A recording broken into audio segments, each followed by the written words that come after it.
Buenas noches.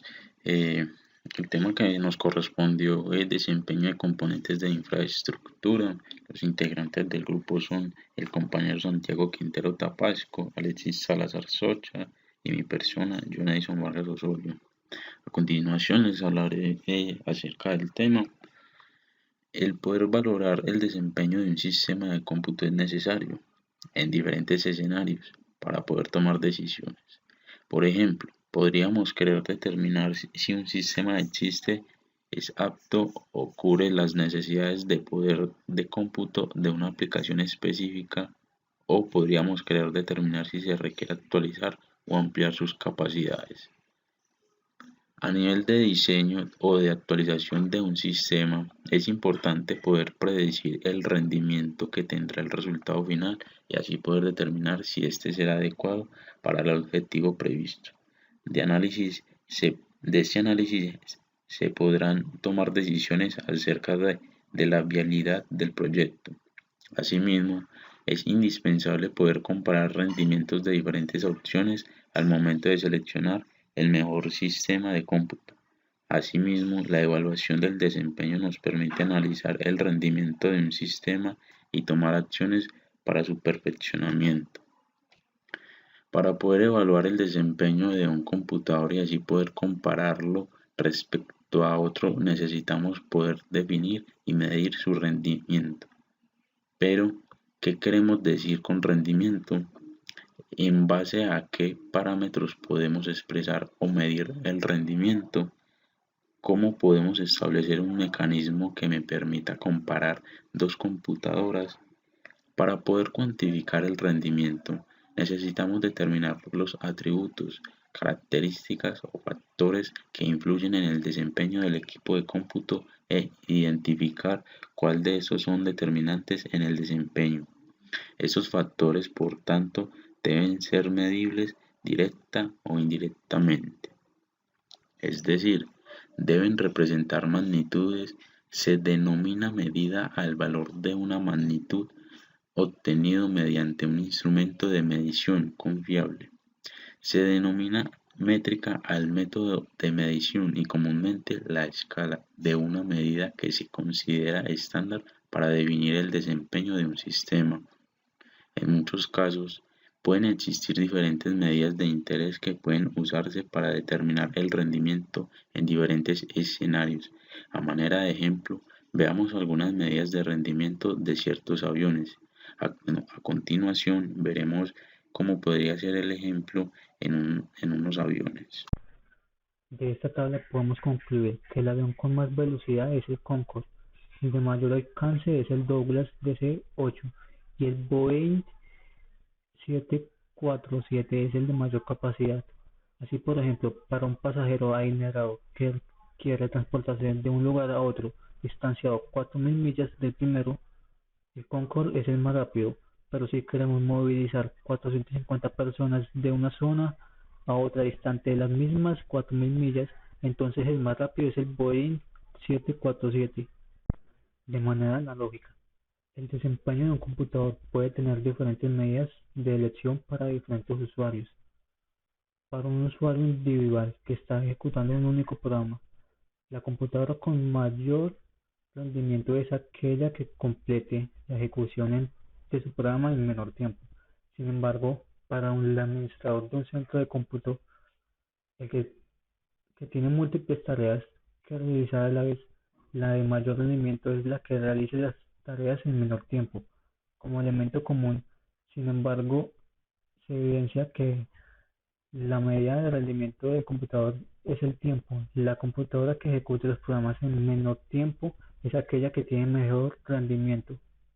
Computación paralela es una forma de cómputo en la que muchas instrucciones se ejecutan simultáneamente, operando sobre el principio de que problemas grandes a menudo se pueden dividir en unos más pequeños. Hay varias formas diferentes de computación paralela. Está el paralelismo a nivel de bit, a nivel de instrucción, a nivel de datos y paralelismo a nivel de tareas. El paralelismo se amplió durante muchos años, sobre todo la computación de altas prestaciones, pero el Internet en línea ha crecido últimamente debido a las limitaciones físicas que impiden el aumento de las frecuencias.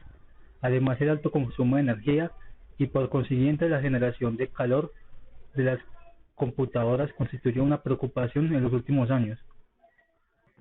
La computación en paralelo se ha convertido en el paradigma dominante de la arquitectura de computadores, principalmente en la forma de computadores de procesadores multinúcleo.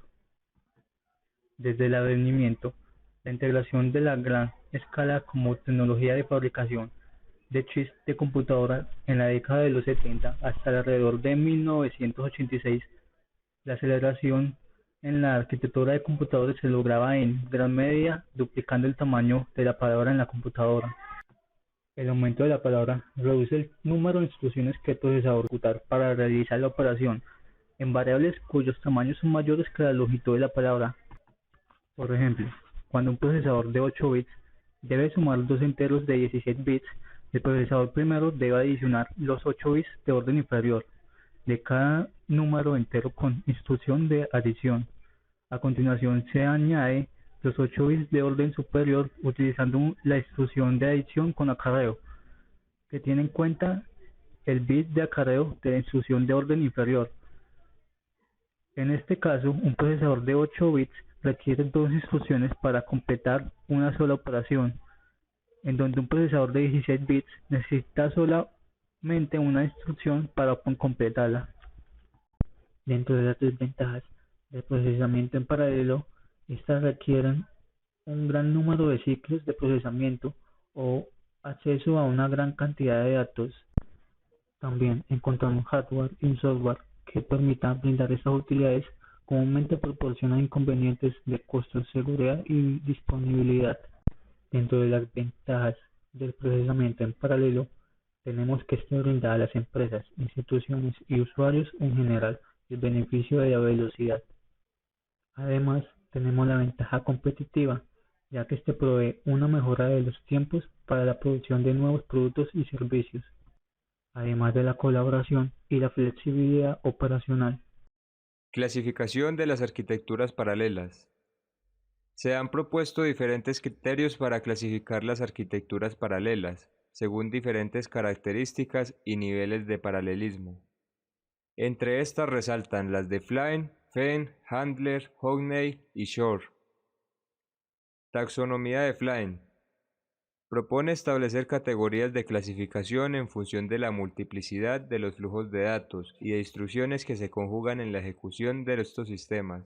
Considerando que un flujo puede ser simple o múltiple, establece 4 categorías posibles. SIST, simple flujo de datos. Esta categoría incluye a todos los sistemas de un solo CPU. Las ejecuciones se ejecutan de forma secuencial, pero puede haber segmentación.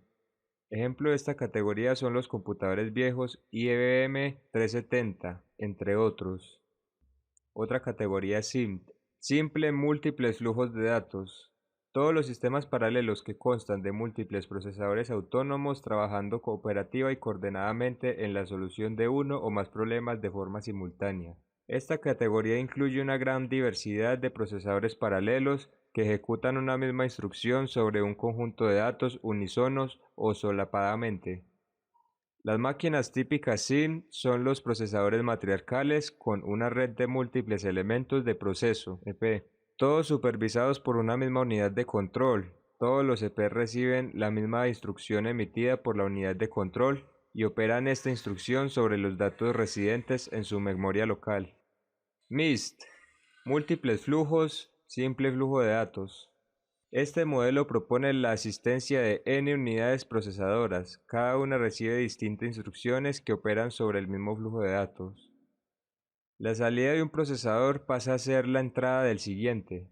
Muchos autores coinciden en que no existe espécimen para esta categoría, aunque algunos insisten en considerar las etapas de un cauce como entidades procesadas y ubican los sistemas segmentados en esta categoría. Otra es MIMD, múltiples flujos, flujos de datos. Esta categoría incluye a todos los sistemas paralelos que constan de múltiples procesadores autónomos trabajando cooperativa y coordinadamente en la solución de uno o más problemas de forma simultánea.